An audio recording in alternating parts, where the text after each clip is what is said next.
Namaste, I'm Dr. Smita Agrawal.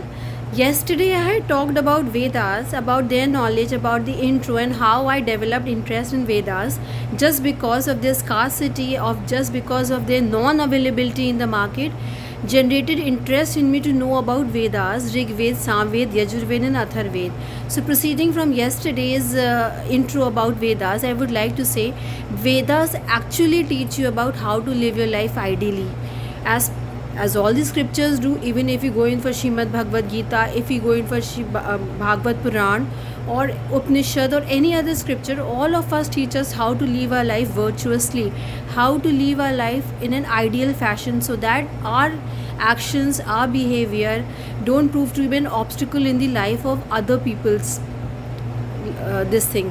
So what is most important in our life is to imbibe knowledge from the Vedas, how to live our life ideally, honestly, virtuously, and full of any sort of vices.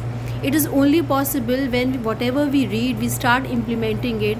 Suppose if you read any mantra in whatever book or shloka in Gita or whatever, so despite just reading it, try to imply it. Like I would like to say about myself, whenever I read some novel, I come across good words, so I happen not just to write them in my register, but I use it in my daily life also. So this is known as a practical application of the knowledge whatever you have learned. Just rattling or prattling the knowledge won't do any good to you.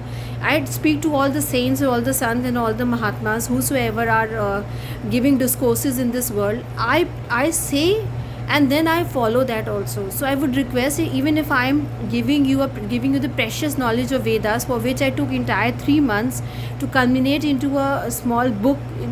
For that I did a great efforts, but it was not that I just wrote it and I forgot it. I tried implementing it in my life also.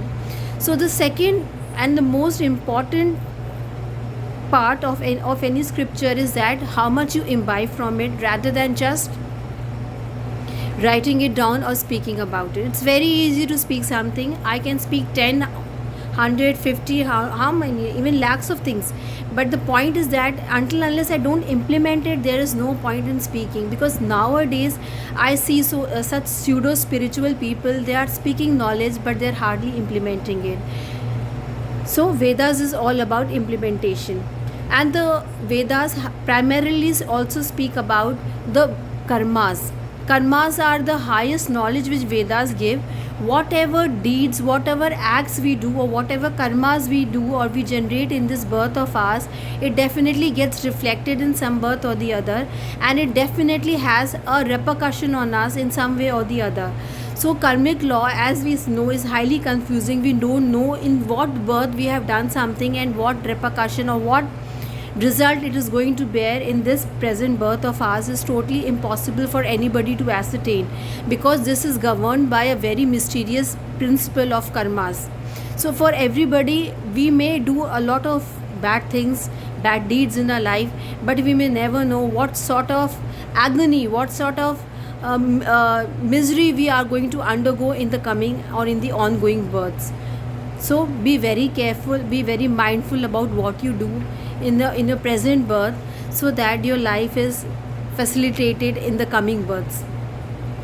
If by chance the fruit of karmas is not rewarded in this world, then it will surely be reflected in some other world. This is for sure.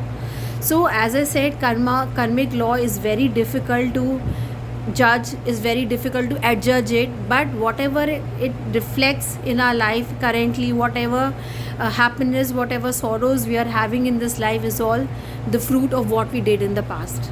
Thank you so much. We'll talk about it later on. Thank you so much.